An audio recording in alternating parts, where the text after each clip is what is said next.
পরিবেশ, বন ও জলবায়ু পরিবর্তন মন্ত্রণালয়ের উপদেষ্টা সৈয়দ রিজওয়ানা হাসান সুন্দরবনে বাঘ জরিপ 2024-এর ফলাফল ঘোষণা করছেন। সরাসরি চলে যাচ্ছি সেখানে।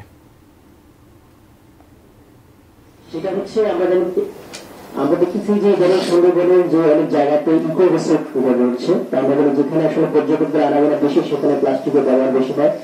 সুন্দরবনের যে সকল রিসোর্ট এখন হচ্ছে সেখানে কি আপনারা কোনো উদ্যোগ অনুমোদন দিচ্ছেন কিনা নাকি অবৈধভাবে হচ্ছে? আচ্ছা, সম্পূর্ণ প্রশ্ন করি। ওটা ওই রিসোর্টগুলো হওয়ার কারণে অনেক মানুষের যাতায়াত বাড়ছে, মোটর বোটের ব্যবহারটা বাড়ছে, এটা কিন্তু প্রাণ বৈচিত্র্যের জন্য বড়। You right. সুন্দরবনে আসলে we are planning a visit দেয়ার।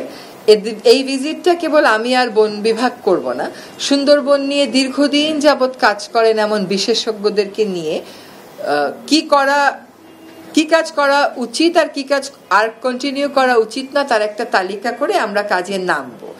আপনি রিসোর্টের কথা যেগুলো বললেন, আমাকে আমাদের প্রধান বন সংরক্ষক বললেন যে ওইগুলো সুন্দরবনের ভিতরে না, সুন্দরবনের যে আনুষ্ঠানিক এলাকা তার ভিতরে না। কিন্তু আমি নিজে একজন পরিবেশবাদী হিসাবে যখন গেছিলাম, আমি দেখেছি যে কতগুলো জায়গায় যে ট্যুর অপারেটররা নিয়ে যায়, আপনাকে নেমে হাঁটায় বনের ভিতরে, সেখানে প্রত্যেকেই প্লাস্টিকের পানির বোতল এবং পলিথিনের ব্যাগ ক্যারি করে।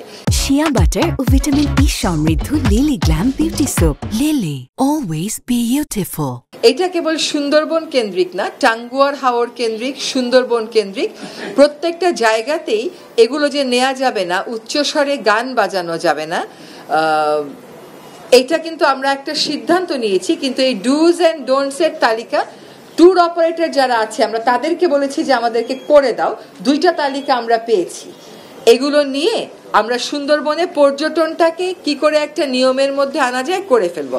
আবারও বলছি যে 2 মাসে কিন্তু এই যে ট্যুর অপারেটরদেরকে বলা, ওদের কাছ থেকে মতামতগুলো আনা, এগুলি আসুক।